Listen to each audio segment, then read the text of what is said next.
El día de hoy, el tema de la conferencia, pues es obligado, porque estamos previo a la fiesta de Purim. Pero vamos a darle un toque especial, a diferencia de lo que hemos hablado en años anteriores. Le pusimos al nombre de la conferencia Purim y los dados de Amán. ¿Qué estamos hablando los dados de Amán? ¿De qué estamos hablando? Escuchen con atención. Purim es catalogado como el primer intento de genocidio masivo en contra de los judíos. Estamos hablando aproximadamente hace 2300, 2400 años atrás, después de la destrucción del primer Bet HaMikdash. Fue la primera vez que se intentó exterminar al pueblo judío, no en su ideología, sino literal, físicamente, matar a todos. ¿Quiénes todos? ¿Nada más hombres? ¿Nada más adultos? ¿Nada más? Todos. Taf benashim beyom echad. En un solo día, la intención de Amán era terminar hombres, mujeres, niños, no importa quién sea. ¿Y los niños por qué? Digo entre paréntesis. ¿Qué te hicieron? Todavía está bien en contra de Mordejai, que no se aposterna a ti, y entonces pues de ahí te agarraste parejo contra todos los señores. Pero los niños, ¿qué te hicieron? Porque Amán entendía que los niños son el futuro, Mordejai. Los niños son el futuro del pueblo de Israel. Y no queremos un futuro del pueblo de Israel. No quiero que quede absolutamente nadie. Literal, un genocidio hace 2300 años atrás. Estamos hablando del primer intento en la historia de la humanidad. Nosotros sabemos que Amán convence a grandes rasgos a Ahasverosh del decreto del genocidio, obtiene el permiso, obtiene el decreto, y para llevarlo a cabo, aquí vienen los dados. Para llevarlo a cabo como si estaría en el casino de Las Vegas, papá. De tu gusto. En el Caesar Palace, en el Wynn, en el ¿cuál? Bellagio. ¿En qué más? Yo no conozco. La verdad, yo no conozco el área, pero he escuchado. El Cosmopolitan. No, de verdad nunca he ido jamás. Pues dice que no puedo ir, es la ciudad del pecado. Pues ¿cómo va a ir uno? Barminan. ¿Puedo ir? Es el Disneylandia sí, de puede. los adultos. ¿No es la ciudad del pecado? Uli, Shema Israel, no. No, Shema Israel. No, mejor voy solo. Ok. Bueno, lanza unos dados. Amán lanza unos dados. ¿Para qué? Para que el azar decida la fecha de ese día del genocidio. ¿Y por qué lanzó unos dados? Escuchen con atención. ¿Alguien sabe por qué a Purim se le llama Purim? Purim dice la Megilá de Esther, Purim al Shemapur. ¿Qué es al Shemapur? Por el tema del sorteo, por el tema de la rifa de los dados del azar, por eso le pusieron. La verdad, si ya le vas a poner un nombre a la fiesta, tienes que agarrar de la historia del genocidio hasta la salvación. Tienes que agarrar lo más relevante de la historia para eso utilizarlo como nombre de la fiesta. ¿Estamos o no? Y parece ser que lo más relevante que vieron los jajamim de toda la historia fue el detalle de que el día que se iba a llevar a cabo el genocidio fue extraído de un sorteo por unos dados de Amán. Y por eso le pusieron a Purim, Purim, porque Purim quiere decir sorteo. ¿De verdad eso es lo más relevante de la historia? ¿De verdad eso es lo más importante de la historia, que le pusiste al nombre de la fiesta así, sorteo, por el sorteo de Amán? Les voy a explicar por qué sí es relevante. ¿Por qué Amán realmente quiso hacer un sorteo y no de otra forma, al dedazo, decretó en el calendario qué día iba a ser? ¿Por qué con sorteo?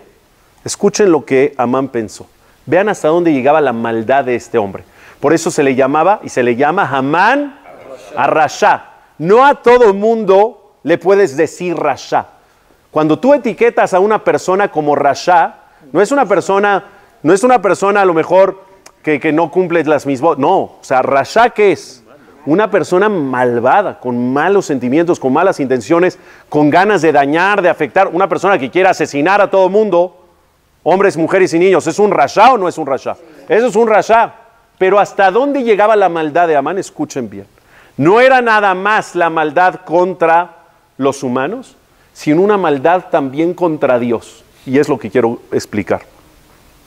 Lo que pasa que en la época que sucedió esto, ya era una época muy distinta a la que habían vivido la era anterior los Yehudim. Explico. La era anterior los Yehudim vivieron una época donde vieron a Dios abiertamente. Por ejemplo, cuando salieron de Egipto, esa generación que salió de la esclavitud de Egipto, ¿vio a Dios abiertamente o no? ¿Cómo vieron a Dios abiertamente? Bueno, pues nada más abrió el mar. Y con la conferencia que dimos hace 3 semanas, o no me acuerdo de los milagros dentro del milagro, que no nada más abrió el mar, sino que dentro de la apertura del mar había un sinfín de milagros impresionantes. Pues entonces ahí ¿vieron a Dios o no vieron a Dios? Vieron. En Egipto ¿vieron a Dios? Con las plagas ¿vieron a Dios? Y con muchos otros milagros ¿vieron a Dios? Claro. Está escrito que las mujeres embarazadas iban a dar a luz abajo del árbol de manzano. Por eso en el Shir Hashirim, como decíamos, es la parte que todo mundo dice Shir Hashirim. O sea, todo el Shir Hashirim, todo el mundo está cotorreando, platicando, padrísimo, no sé qué. Pero cuando llegan a la estrofa de ¿ves? Ya ves, todos se lo saben. Pero escucha esto. Uno sí lo dijo. ¿Quién dijo? Era para que no digas nada, para que me salga el tema. O sea, todas esas partes nadie se las sabe, pero es así. ¿Por qué esa parte todo el mundo sabe? ¿Sabes qué quiere decir? Tajatatapuaj, debajo del manzano. Debajo, el árbol de manzana tiene una copa muy frondosa, una sombra muy grandota, etc. Ahí se iban las mujeres embarazadas a dar a luz, las mujeres judías. ¿Por qué se iban ahí? Porque se aislaban un poquito de la ciudad de donde estaban en el lugar habitacional, porque estaba un decreto del faraón que todo niño varón que nazca lo van a tener que echar al río. Entonces iban a hacer, si era varón se lo iban a matar. Dijo, no, yo voy a proteger a mis hijos. ¿Y qué hacían? Salían al árbol de manzanos para dar a luz allá, pero los egipcios llegaban hasta allá. ¿Y qué pasaba con los bebés? Se los tragaba la tierra, milagrosamente. Cuando llegaban los egipcios, se los tragaba la tierra. Y después, cuando se iban los egipcios, está escrito que los egipcios veían cómo se los tragaba la tierra y traían máquinas de arado para jalar y arar la tierra y que el bebé adentro se despedace. Y no pasaba absolutamente nada, porque se iban los egipcios y ¿qué pasaba? Como cebollas, hijo, plum, plum, plum, volvían a brotar. Y está escrito que esos bebés, escuchen esto, está escrito que esos bebés fueron los primeros que dijeron Ze Eli Beambeu. ¿Cuándo decimos eso? En la Shirah, Az Yashir Moshe Une Israel Tashirazot, cuando hacemos el cántico después de que ya partió Dios el mar y ya salimos y los egipcios se quedaron atrás, etcétera, cantaron en agradecimiento a Dios por tantos milagros. Pero hay una frase, una estrofa dentro del cántico que dice Ze Eli Beambeu Elohe Avi Barome Menhu. Este es mi Dios y vamos a embellecerlo. Este es el Dios de mis padres y vamos a enaltecerlo. ¿Quiénes fueron los primeros que dijeron, este es mi Dios? Esos niños. ¿Por qué? Porque fueron los primeros que lo conocieron. Estos niños recién nacidos, ¿conocieron y vieron a Dios o no? Claro, Hashem los chupó y Hashem los sacó. Ellos fueron los primeros que vieron la mano de Dios abiertamente y fueron los primeros que reconocieron ya cuando se completó el milagro. ¿Pero por qué les digo todo esto? Porque esa época fue una época donde Dios se manejó de manera abierta en el mundo. Milagros sobrenaturales, no hay no creer en Dios, lo estás viendo. Pasó esa época y Dios se ocultó. No quiere decir Barminan que dejó de estar, sino que se escondió. Sí, sigue estando, pero escondido. Es decir, que la manera de manejar el mundo es ley de causa y efecto de la naturaleza. Pero ¿quién maneja ese causa y efecto de la naturaleza? Hashem. Pero ya no lo ves abiertamente. Lo que Amán pensó fue lo siguiente. Quiero ver si este Dios nuevo, que no se malinterprete la expresión, es el mismo Hashem, Shema Israel, Hashem Moken Shem Echad, pero quiero ver si esta nueva manera de Dios, ya no de estar abierto, sino de estar oculto, porque en Purim ya no fue como en Pesaj. En Pesaj fue abierto. En la generación de Purim, Akadosh Baruj Hu ya no se manejó de manera abierta. Se manejaba de manera oculta, donde sí Él mueve los hilos, pero no te das cuenta, a menos que lo analices. Amán dijo, yo creo que ese Dios, que ya se maneja de manera oculta, ya es irrelevante para el mundo. es un Dios que ya no es relevante para el mundo. Y lo voy a demostrar con un tirar de dados. Dios no es relevante hoy por hoy, como antes, que el azar va a decidir el genocidio de su pueblo. Tiro los dados. Mientras Dios, así dijo Amán, dice el Malvim en las interpretaciones y explicaciones de la Megilá, tiro los dados, decía Amán, mientras Dios solamente ve, cruzado de brazos. ¿Entendieron o no? Es decir, lo que quería Amán demostrar es, ve cómo hasta la suerte es la que va a decidir el genocidio, para que entiendas que ese Dios que fue abierto en Pesaj, hoy ya no es el mismo. Es un Dios muy debilitado porque ya está oculto, ya está escondido y ya no puede hacer absolutamente nada. Te lo voy a demostrar para que veas que hasta unos dados le ganan a Hashem, le ganan a Dios. ¿Qué es lo que sucedió? Lo que sucede es que esta fecha que sale en los dados es en el mes de Adar. Y quiero que escuchen bien. Akadosh Baruj Hu salvó al pueblo de Israel. ¿Pero de qué manera salvó al pueblo de Israel? ¿De manera abierta o de manera oculta?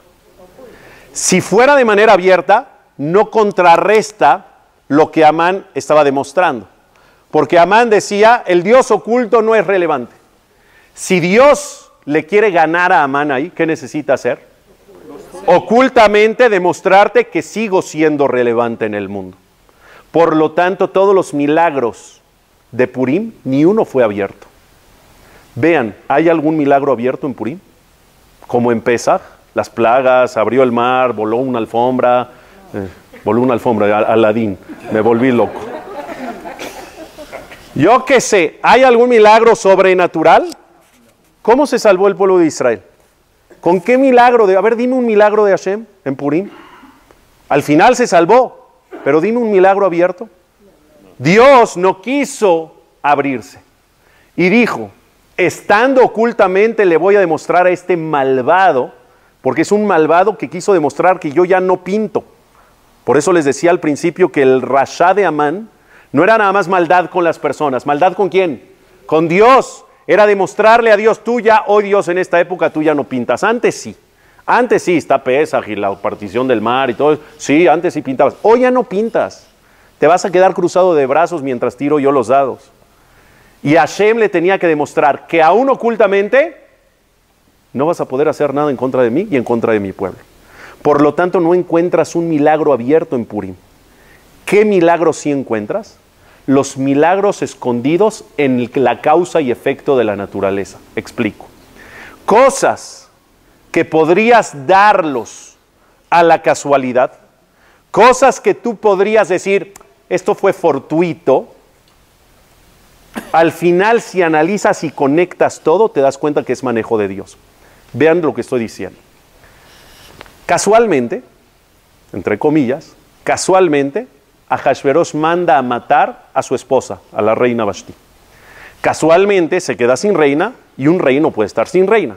Busca otra reina y casualmente se casa con Esther, que casualmente es judía, que casualmente es pariente de Mordejai, que casualmente este Mordejai le salvó la vida a Ahasverosh, que casualmente no le pagó y no le recompensó a Ahasverosh inmediatamente a Mordejai eso que le salvó la vida.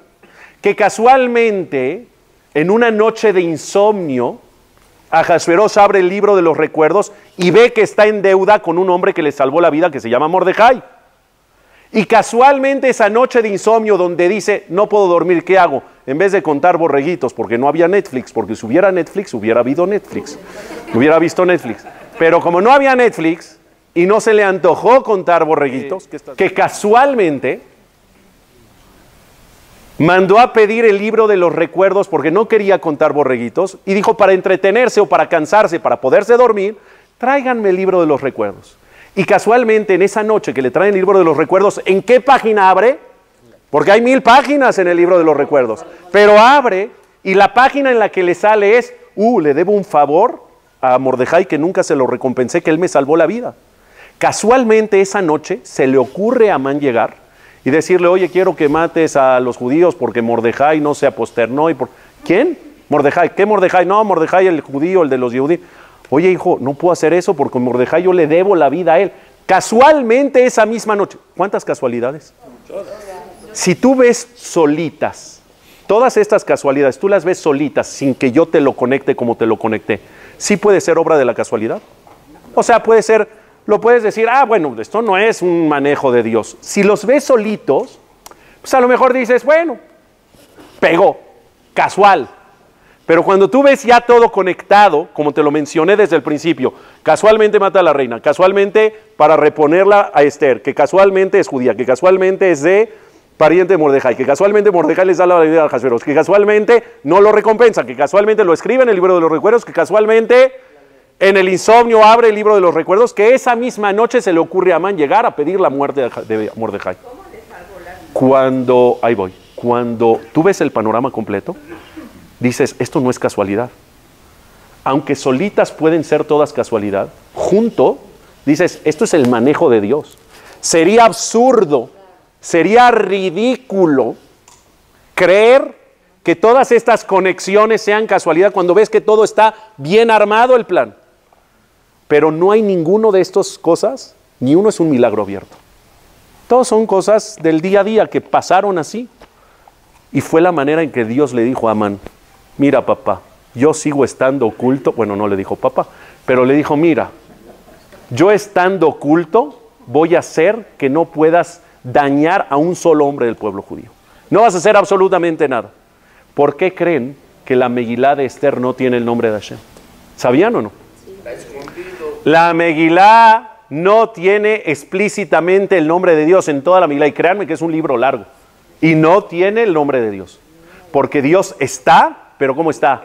Está escondido. ¿Qué otra cosa? Hay una alajá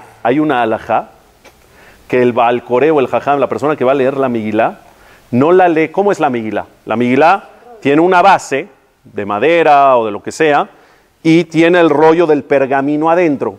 Y tú podrías ir sacando columna por columna, son varias columnas de párrafos, y tú podrías ir sacando la primera, la lees, llegas al final, abres más, vas la segunda, abres más, vas la tercera, abres más, vas la cuarta, abres más la quinta y así hasta que te la acabas. Pero no, la halajá dice que el que va a leer la Megilá no puede ir sacando poco a poco la Megilá. Como por ejemplo así leemos el Sefer Torah. ¿Cómo se lee el Sefer Torah? ¿Abres todo el Sefer Torah? No, el Sefer Torah está enrollado y lees la página que toca. Termina la página, sigues a la otra, la enrollas y sigues a la otra. Así deberíamos leer la Megilá, pero no la leemos así. No lees página por página y la vas enrollando. No, desenrollas toda la Megilá. Todo, que quede como una carta de rey, ya sabes, enorme, y empiezas a leerla. Porque la esencia de la Megilá es entender que aunque no veas abiertamente a Dios, Dios ahí está. Pero ¿cuándo te das cuenta de eso? Cuando ves la historia completa ya abierta de A a Z. Por eso es que Dios no aparece en la Megilá, para que entiendas que aunque no aparezca, ahí está. Y por eso se abre toda, para que entiendas que muchas veces te puedes dar cuenta que ahí Dios está, aunque no lo veas. ¿Cuándo? Cuando ya conectas la historia completa. Está escrito en el libro Mesilat Yesharim, que si una persona no entiende muchas cosas de los manejos de Dios en este mundo. ¿Hay personas así o no? Sí, yo creo que todos. ¿Alguien entiende los caminos de Hashem? No entendemos. A veces te gustan, a veces no te gustan. Los que no te gustan, los que te gustan, qué bueno. Y los que no te gustan, los aceptas. Pero entendemos que son caminos de Hashem. Entiendes que son caminos de Hashem, pero no los entiendes en sus formas y en su porqué. Dice el Mesilat Yesharim, que todas las dudas, todos los porqués, todas las preguntas que tengas en torno a los manejos de Dios en este mundo terrenal, llegando después de 120 años al cielo, entiendes hasta lo más inentendible de la tierra. Que te pase por la cabeza ahorita alguna de las cosas que es imposible entender. Cosas fuertes que manda Dios al mundo. Que es imposible darle una explicación, es imposible entender por qué lo hace. Hasta lo más inentendible en la tierra, cuando llegas al cielo entiendes todo. ¿Y sabes por qué? Porque está escrito en el Mesilat Yesharim que apenas llega la persona allá arriba al cielo, después de 120 años, larga vida para todos, Hashem pasa la película completa, no nada más de tu vida, sino de la vida de todas las personas de tu entorno y la vida de todo. Te pasa la historia completa del mundo. Y cuando tú ves la película completa, ¿qué dices? Ya entendí. Me faltaba este detalle que yo no veía en la tierra. Ese detalle que no estaba yo viendo en la tierra, ese detalle que era imposible para mí llegar a eso porque no, era imposible conectar con lo que me estás enseñando hoy. Ahora que me enseñas la película completa, ya entiendo por qué de tus caminos. Más o menos, ese es el tema de la Megilá. La Megilá se abre completa porque te viene a enseñar que solamente puedes entender los caminos de Hashem cuando ves la película completa. No puedes entender la trama si ves la mitad de la película. No puedes. Es como imagínense en una película. Llegas y lo primero que ves es que uno está golpeando al otro. Casi lo está matando. Y lo primero que dices es, este es un maldito. Lo va a matar. Entonces tú ves quién es el villano y quién es el bueno. Si tú tienes que decidir en ese momento y nada más viste esa escena y no sabes qué pasó antes y no sabes qué viene después, nada más ves esa escena, tú dices el villano obvio es el que está pegando y el otro Hazit es la víctima. Pero a lo mejor, si verías la película completa, te darías cuenta que el que está golpeando le está salvando al mundo entero porque el villano es el otro y él vino a defender al mundo. Entonces no podemos juzgar los caminos de Hashem cuando no vemos la película completa. ¿Y qué crees? Nunca vas a ver la película completa mientras estés aquí en la tierra. La única manera de ver la película completa es larga vida después de 120 años. Mientras tanto, ¿qué tenemos que hacer aquí? Aceptar y confiar que aunque no veas a Hashem abiertamente y que aunque hoy en el 2023 ya no existan comúnmente los milagros sobrenaturales como de la alfombra voladora y cosas así, Dios está. Aunque Dios maneja el mundo de manera oculta a causa y efecto de la naturaleza, tienes que ser capaz de entender que Dios está ahí. Y las personas que lo logran ver a Dios ¿en dónde? En todos lados. Así le dijo una vez una persona que llegó con el Baal Shem Tov a su Beta Knesset y le preguntó el Baal Shem Tov, que es un jajam grandísimo, uno de los pioneros del movimiento hasídico en el mundo, le preguntó el Baal Shem Tov a este muchacho, dijo, ¿y tú a qué vienes aquí? Bienvenido, pero ¿a qué vienes al CNIS? La primera vez que llegó, ¿a qué vienes? Dijo, la verdad no pensé que me iban a hacer esta pregunta, pero pues así de bote pronto, ¿a qué vengo? Vengo a encontrar a Dios. Dijo, híjole, papá, qué lástima. ¿Vienes a encontrar a Dios aquí hasta el CNIS? No hubieras venido. Porque Hashem no nada más está en el CNIS. ¿A dónde puedes encontrar a Dios? En tu casa, en tu taza de café, en tu ventana, en el árbol, en la manzana, en el espejo viéndote. Es decir, hasta el CNIS veniste para encontrar a Dios. Tienes un problema. Tienes un problema. A Dios lo puedes encontrar en absolutamente todos lados. No estás teniendo la sensibilidad y la capacidad para hacerlo. Los que logramos sentir a Dios en todo lugar y en todo momento, somos personas que estamos confiados que Dios maneja el mundo, aunque no lo esté viendo yo abiertamente, sino que lo maneja de manera oculta y entonces entiendes que nada de lo que pasa es casualidad. Nada de lo que pasa es casualidad. ¿Entienden por qué Purim ahora es la fiesta de los disfraces? Porque ¿qué es un disfraz? Un disfraz esconde tu identidad, pero no quiere decir que no estás. Si yo estoy disfrazado, ¿estoy adentro del disfraz o no? Nada más no me ves, pero ahí estoy. Akadosh Baruj Hu es eso. No me ves, pero ahí estoy. Tienes que entender eso. Ahorita que me acordé de que dije del disfraz, ¿saben que hice un Purim? No van a creer. Un Purim, renté una botarga. ¿Saben qué es una botarga o no? Una botarga es como las mascotas de los equipos, ya sabes, así. Así una botarga es un disfraz, no nada más que me pongo una peluche enorme. De la Pantera Rosa. Pero no sabes qué bien estaba. No es de la Pantera Rosa del cumpleañitos de Catepec. No. Una Pantera Rosa de Disneylandia. O sea, bien hecha, grande, la cabeza enorme, la cola atrás. Una maravilla, no sabes qué cosa.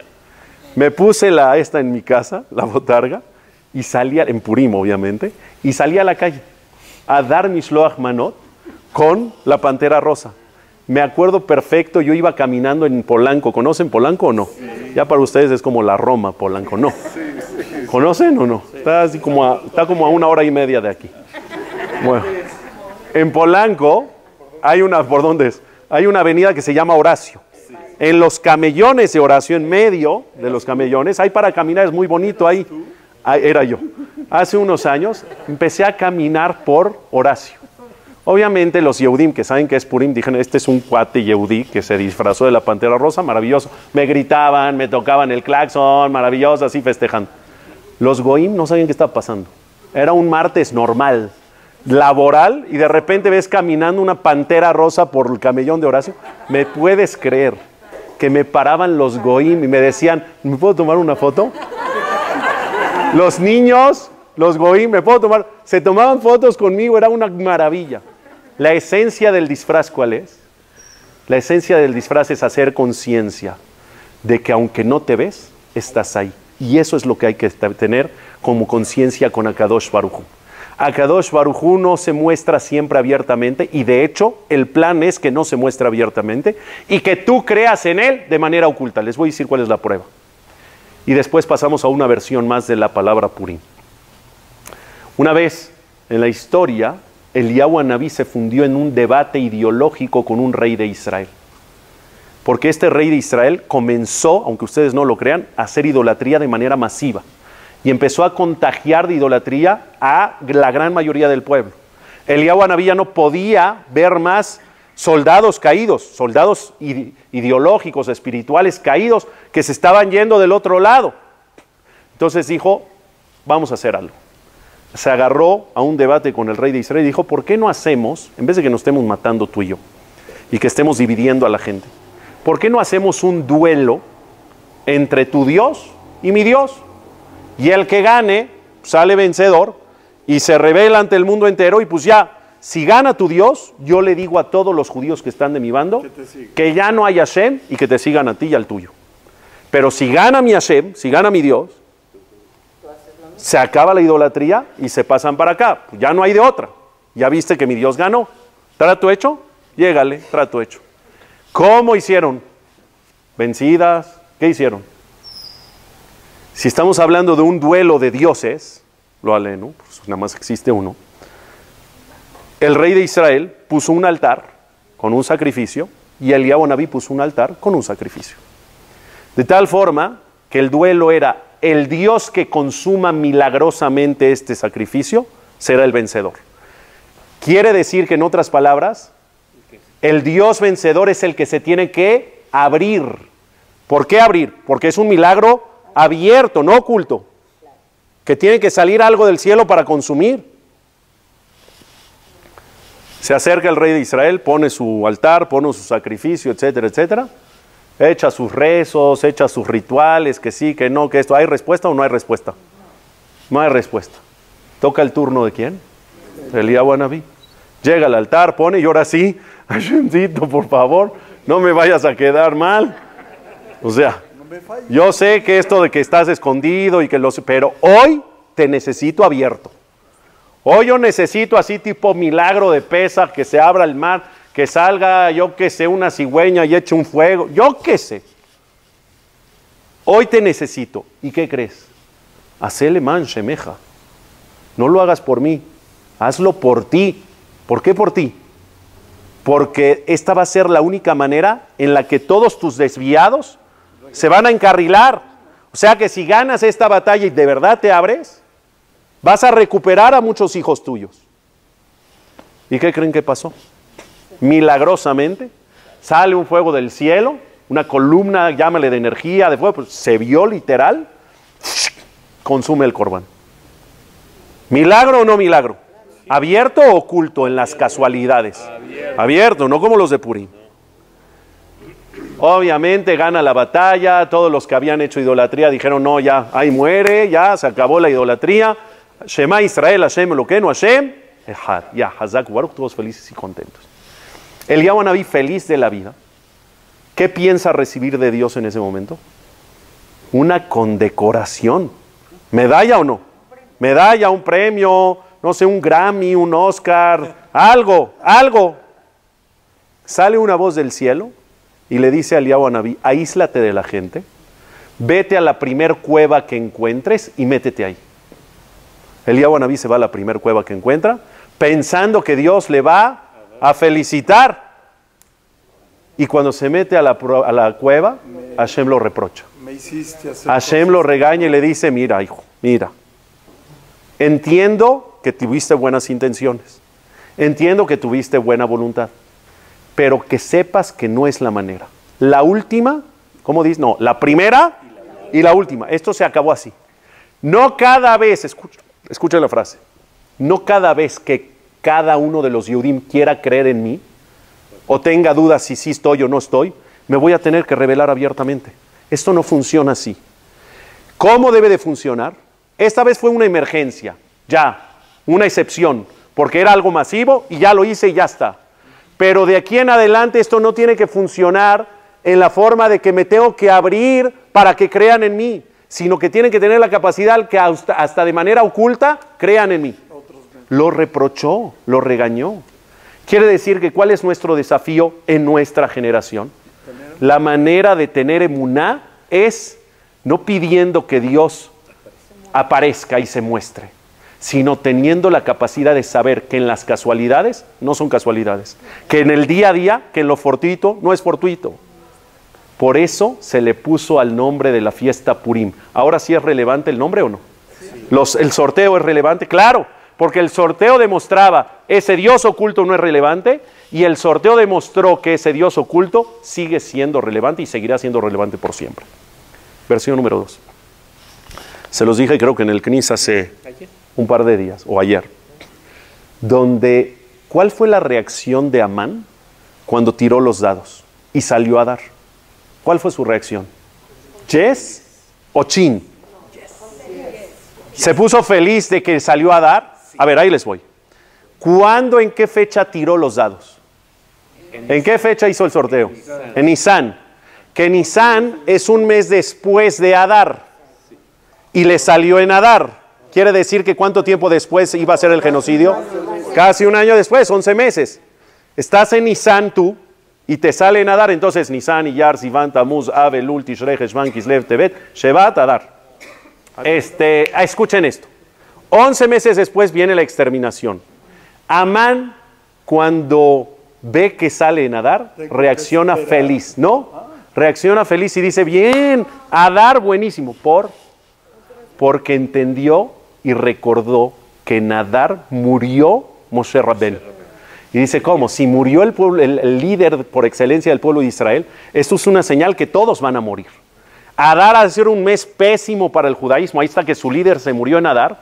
Es un mes de pésima energía. Maravilloso, mira, la suerte es una señal que voy a lograr mi cometido. Lo que no sabía es que Hashem arriba se estaba burlando de él. Y él hizo que los dados, ¿por qué? ¿Tú crees que los dados salieron en Adar o Dios los puso en Adar? No es el azar, Dios los puso en Adar. ¿Y por qué? Porque Dios entiende que Adar, aunque murió Moshe Rabbeinu, es un mes de energía maravillosa para el pueblo de Israel. ¿Y por qué? Escuchen. No nada más porque también nació, que sí es verdad, que también nació en Adar, y no nada más en Adar, sino en la misma fecha, pero aparte la energía del mes de Adar, ¿sabes de qué depende? Escucha, esto está espectacular. Cuando muere Moshe Rabbeinu, la generación que vivió la muerte de Moshe Rabbeinu dice, chihuahuas, ¿y ahora quién podrá ayudarnos? Pero todavía no existía. ¿Y ahora qué? ¿Y ahora qué? ¿Cómo se estudia Torah? ¿Quién nos va a impartir Torah? Es decir, hasta antes que muera Moshe Rabbeinu, la manera de estudiar Torah, Clemán, ¿cómo era? Peladito y a la boca. ¿Quién se las impartía? Moshe Rabbeinu, con claridad, con facilidad, con sencillez, de manera rápida. Lo único que tenían que hacer es sentar y escuchar las profecías de Moshe Rabbeinu. Moshe Rabbeinu hablaba con Dios y se lo transmitía al pueblo.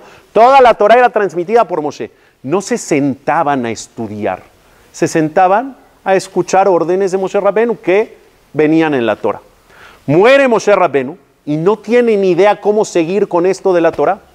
Porque la única forma o el único método que habían usado era por medio de Moshe. Ya no está Moshe, ¿y ahora qué? Llegó un hombre que se llama Otniel ben Kenaz, que dijo, a ver, si Dios se le entregó la Torah y la Torah es eterna, no puede depender de un hombre.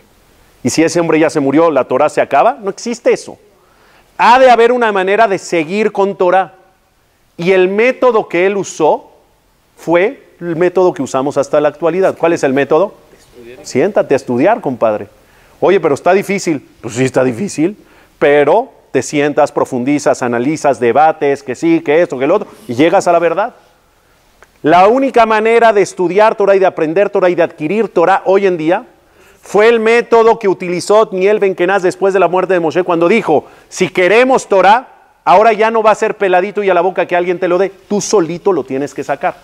¿Ah, que se necesita esfuerzo? Sí. ¿Ah, que se necesita constancia? Sí. ¿Ah, que se necesita profundidad? Sí. ¿Ah, que se necesita sacrificio? Sí. ¿Ah, que se necesita mucho más tiempo? Sí.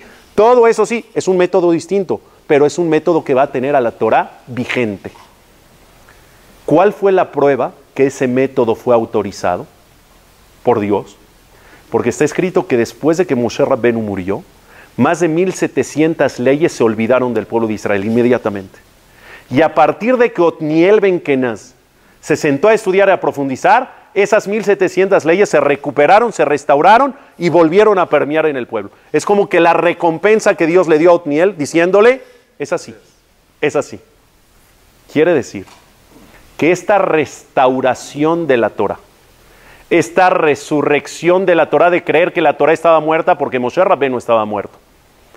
Pero después dijimos, no, no está muerta. La Torah vive y vive hasta nuestros días y vivirá eternamente. ¿Cuándo se dio esa renovación, esa restauración de la Torah? ¿Cuándo? En Adar.